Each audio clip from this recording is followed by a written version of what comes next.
Well, so far he's shown some of the documentation. I would surmise that he has a lot more, but what's significant about this, especially as it pertains to the class action status, is that now he's opening it up to anybody who feels that they've been discriminated against by the NFL in hiring, not only for the head coach position, but for the GM position, for other, offensive coordinator, defensive coordinator positions. And now all of these people can come back from the woodworks and bring their evidence to the table. So what he's doing is he's really trying to amass a lot more evidence than what he's shown us so far. And there's power in numbers. So I think this could be trouble for the NFL. It's a significant case because it really attacks the NFL model itself. It's saying the model is systemically racist. The model has historically discriminated against people of color in hiring them for high-level positions. And the model with primarily majority white owners, with 70% workforce of Black players, with the owners making millions, billions of dollars, and the league, and then the players sustaining all of these negative health effects, brain damage, CTE, having to fight for the money from the concussion settlement, that it's just not only not an even playing field, but that there's something just very wrong with what's going on. So legally, the NFL, their lawyers, even though they say this is without merit, do you think right now their lawyers are looking at this and preparing some other sort of legal response other than, what they told the media? Yeah, I mean, they'll have to do the initial legal response where they deny. Absolutely, they're going to try to dismiss. What their playbook is normally is they try to see if they can get it dismissed in the early stages. Maybe it doesn't certify for class action status because not enough people join. You need usually at least 20 people to join. Those people have to have evidence that meets a certain threshold. So first, before they start trying to settle or pay something out or even spend money on litigation, they're going to try to get rid of this lawsuit as soon as possible. So immediately they're going to deny that it has any merit. So I have a feeling that money is not going to solve this. I think that Mr. Flores is looking for something else. What does he ask for in his complaint? Well, a couple of things, but I think the fact that he's putting himself on the line, that he's risking his future employment with the league, this is about way more than just himself.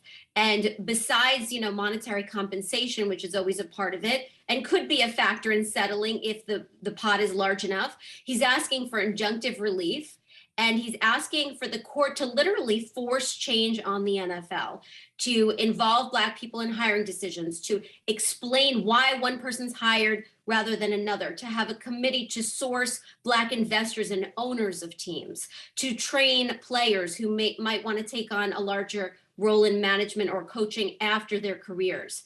So he's saying to the court, and by the way, maybe even to hire him or to mandate that the NFL hires a certain number of minority applicants in these major positions. So he's saying to the court, listen, the NFL has historically failed at this, in my opinion. The Rooney Rule, which requires them to interview a certain number of minority applicants, is just a sham, in my opinion. So now I want the court to step in and hold the NFL accountable, but also externally supervise and compel them to put these type of injunctive relief measures in effect.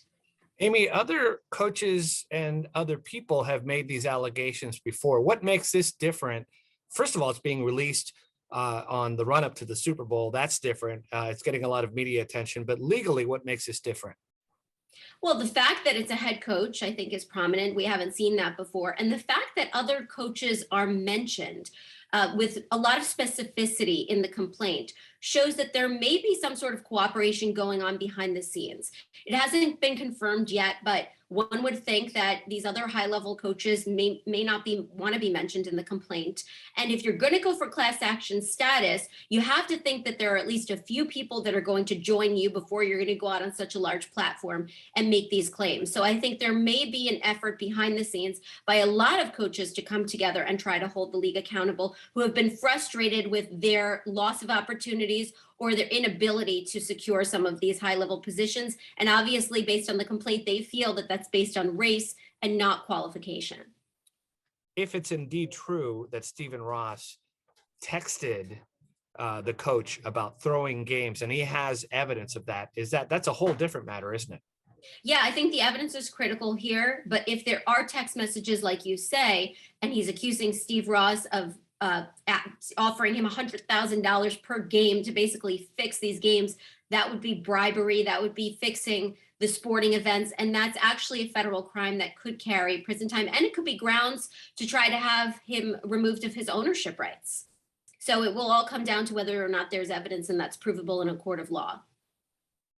Amy Dash, leagueofjustice.com, also Fox Sports Radio legal analyst. Thank you, Amy. These are good insights. Thank you so much.